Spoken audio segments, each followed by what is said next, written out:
Welcome to JP study. Social pedagogy methodology important bits. విద్యార్థి వివరిస్తాడు అనేది బోధనలో ఒక స్పష్టీకరణము.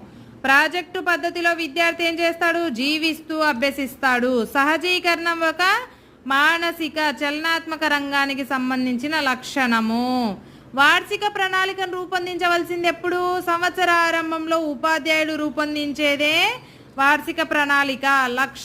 లక్షణం కానిది ఏది? వాక్యాల్లో రాయాలనేది లక్ష్యం యొక్క లక్షణం కాదు. అవగాహన అనే లక్ష్యంలో ప్రవర్తనాత్మకమైన స్పష్టీకరణలు సరికాని జత అంట.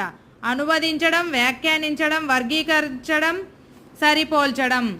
పాఠ్యాంశాలను వరుస క్రమంలో బోధించడానికి ఉపయోగపడే పథకం ఏది? యూనిట్ పథకము. మైక్రో టీచింగ్ పై భారతదేశంలో పరిశోధన చేసిన వారెవరు? పాసి. Thank you for watching. Please like, share and subscribe.